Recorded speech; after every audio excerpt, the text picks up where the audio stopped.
ഈ യോഗത്തിന്റെ അധ്യക്ഷൻ ബഹുമാനപ്പെട്ട ഇബ്രാഹിം ഫൈസി, ഈ യോഗം ഉദ്ഘാടനം ചെയ്ത സയ്യിദ് ഷഫീഖ് അലി ശിഹാബ് തങ്ങൾ, വേദിയിലിരിക്കുന്ന എബി കുട്ടിയാനം, മറ്റു പണ്ഡിതന്മാരെ, സ്നേഹം നിറഞ്ഞ നാട്ടുകാരെ, പ്രിയമുള്ള സുഹൃത്തുക്കളെ, ഖിദ്മത്തുൽ ഇസ്ലാം സംഘത്തിന്റെ മതപ്രഭാഷണ പരമ്പരയുടെ അവസാന ദിവസമാണ് ഇന്ന്. 7 ദിവസത്തോളമുള്ള മതപ്രഭാഷണം ഇവിടെ നടന്നു കഴിഞ്ഞു. നമ്മുടെ നാടിനെ സംബന്ധിച്ചിടത്തോളം മതപ്രഭാഷണങ്ങളും ആഘോഷങ്ങളും ഉത്സവങ്ങളും മറ്റ് ജില്ലകളെ അപേക്ഷിച്ച് വളരെ കൂടുതലാണ്.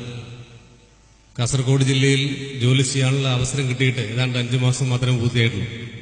ഈ 5 മാസത്തിനിടയിൽ കാസർഗോഡ് ടൗണിലും പരിസരങ്ങളുമായി ഏതാണ്ട് 100 കണക്കിന് ഉത്സവങ്ങൾക്കും അതുപോലെ തന്നെ പള്ളികളുടെ ആഘോഷങ്ങൾക്കും അകമ്പടി നൽകാനുള്ള അവസരം എനിക്ക് ലഭിക്കേണ്ടായിരുന്നു. ഇത്രയധികം ഉത്സവങ്ങളും ആഘോഷങ്ങളും നടക്കുന്ന മറ്റൊരു ജില്ല കേരളത്തിലില്ല.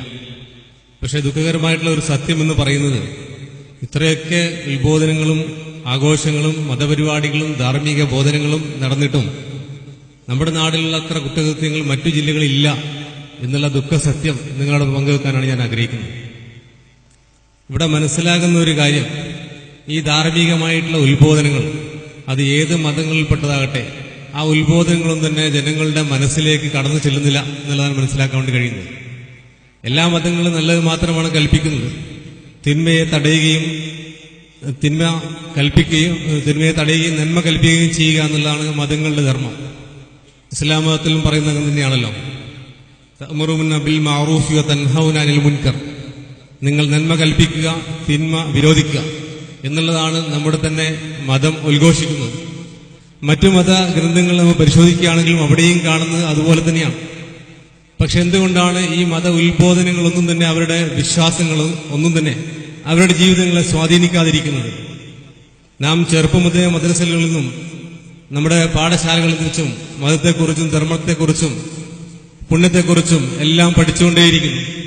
പക്ഷെ നമ്മുടെ ജീവിതം അതുമായി ഒരു ബന്ധവുമില്ലാത്തൊരവസ്ഥയിലേക്ക് എത്തിപ്പോവുകയാണ്. ഇവിടെ മതം എന്നുള്ളത് ആഘോഷിക്കുന്നതിന് വേണ്ടിയുള്ള അല്ലെങ്കിൽ പ്രകടിപ്പിക്കുന്നതിന് വേണ്ടിയുള്ള ഒരു വസ്തുവായി മാറിയിരിക്കുന്നു. ഓരോ മതസ്ഥരും തങ്ങളുടെ കഴിവ് പ്രകടിപ്പിക്കുന്നതിനും തങ്ങളുടെ അംഗബലവും തങ്ങളുടെ തിണ്ണബലവും തങ്ങളുടെ സാമ്പത്തിക യശസ്സും പ്രശസ്തിയും കാണിക്കുന്നതിന് വേണ്ടിയുള്ള ഒരു ആഘോഷം ഉത്സവമാക്കി നമ്മുടെ ജില്ലക്കാർ മതത്തെ മാറ്റിയിരിക്കും എന്നുള്ളൊരു ദുഃഖസത്യമാണ്. മതത്തിന്റെ ഉത്ബോധനങ്ങൾ അവരുടെ ജീവിതത്തിലേക്ക് യേശുന്നില്ല. പലിശ നിഷിദ്ധമാക്കിയ മതം എത്ര പേരിതിൽ പലിശയില്ലാത്തവരെ ഉണ്ട് എന്നുള്ളത്, അതുമായി ബന്ധപ്പെടാത്തവരുണ്ട് എന്ന് ചോദിച്ചാൽ ഒന്നും ഉണ്ടാവില്ല. എന്തിനേറെ പറയുന്നു, പരിശുദ്ധ ഖുർആൻ ഒരു വട്ടം ഒരാവർത്തി ജീവിതത്തിൽ വായിച്ച എത്ര പേർ, അത് അർത്ഥം മനസ്സിലാക്കി പാരായണം ചെയ്ത എത്ര പേർ നമ്മോടൊപ്പമുണ്ട് എന്ന് ചോദിച്ചാൽ അതിനും ഉത്തരം ഒന്നും ഉണ്ടാവില്ല. അതുപോലെ മറ്റു മതങ്ങളിൽ ചോദിക്കുകയാണെങ്കിൽ രാമായണവും ഗീതയും ബൈബിളും വായിച്ചിരിക്കുന്ന എത്ര അമുസ്ലിങ്ങളായിട്ടുള്ള സുഹൃത്തുക്കളും ക്രിസ്ത്യൻ സഹോദരങ്ങളും ഉണ്ട് എന്ന് ചോദിച്ചാലും അതിന് ഉത്തരം നിഷ്ഫലമായിരിക്കും. അപ്പൊ ഈ മതഗ്രന്ഥങ്ങളെല്ലാം തന്നെ അവരുടെ വീടുകളിലെ ഉള്ളറകളിൽ സൂക്ഷിക്കാൻ വേണ്ടിയുള്ള അത്ഭുത വസ്തുക്കളായി മാറിയിരിക്കുന്നു. പക്ഷേ നമ്മോട് പഠിപ്പിച്ചിരിക്കുന്ന ഈ മതഗ്രന്ഥങ്ങളെല്ലാം തന്നെ ജീവിതത്തിൽ പകർത്തിയിരിക്കുന്ന മഹാന്മാരാണ് നമുക്ക് മുമ്പ് കഴിഞ്ഞു പോയിരിക്കുന്നത്. അതുകൊണ്ട് അവർക്കിടയിൽ പരസ്പരമായിട്ടുള്ള വിദ്വേഷം ഉണ്ടായിരുന്നില്ല. ഒരു മുസ്ലിം സഹോദരനെ ഹിന്ദു സഹോദരനെ കാണുമ്പോൾ വൈരാഗ്യം ഉണ്ടായിരുന്നില്ല. പരസ്പരം തോളിൽ കൈയിട്ടുകൊണ്ട് ഒരുമയോടുകൂടി നീങ്ങുന്ന ചരിത്രമാണ് ഇസ്ലാമിന്റെയും ക്രിസ്ത്യാനികളുടെയും അതുപോലെ തന്നെ ഹിന്ദു മതക്കാരുടെയും ഇടയിലുള്ളത്. എന്തിനേറെ പറയുന്ന മതങ്ങൾ തമ്മിൽ പരിശോധിക്കുകയാണെങ്കിൽ ഹിന്ദു ദർശനങ്ങളിൽ നമുക്ക് കാണാൻ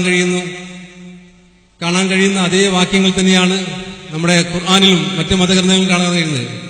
തമസോമ ജ്യോതിർഗമയ, ഇരുട്ടിൽ നിന്നും വെളിച്ചത്തിലേക്ക് നയിക്കാൻ വേണ്ടിയാണ് എല്ലാവരെയും അതാത് യുഗങ്ങളിൽ ഈ യുഗപുരുഷന്മാരെ അയക്കുന്നെന്ന് ഹൈന്ദവ ഗ്രന്ഥങ്ങളിൽ കാണുന്നു. അത് തന്നെ അതിന്റെ അർത്ഥമില്ലാത്ത അതിന്റെ തനി അർത്ഥം അറബി ഭാഷയിൽ കാണാം നമുക്ക്. ഖുർആനിൽ അതിനെ തന്നെ പറയുന്നത് തുഖ്രിജു മിനൽ ദുലുമാതി ഇലൻ നൂർ, അന്ധകാരങ്ങളിൽ നിന്നും പ്രകാശത്തിലേക്ക് നയിക്കാൻ വേണ്ടിയുള്ള ഒരു ചോദനവുമായിട്ടാണ് ഇസ്ലാം മതത്തെ കാണുന്നത്. അത് തന്നെയാണല്ലോ തമസോമ ജ്യോതിർഗമയ എന്ന് പറയുന്നത്.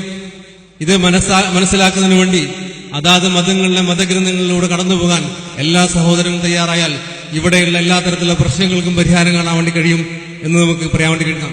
അപ്പൊ അത്തരത്തിലുള്ള ഈ ഉത്ബോധനങ്ങൾ അതുപോലെ നമ്മുടെ ജീവിതത്തെ മാറ്റിമറിക്കാൻ കഴിവുള്ളതാകട്ടെ എന്ന് മാത്രം ആശംസിച്ചുകൊണ്ട് ഞാൻ നിർത്തുന്നു. നിങ്ങൾക്ക് നമസ്കാരം. അസ്സലാമു അലൈക്കും.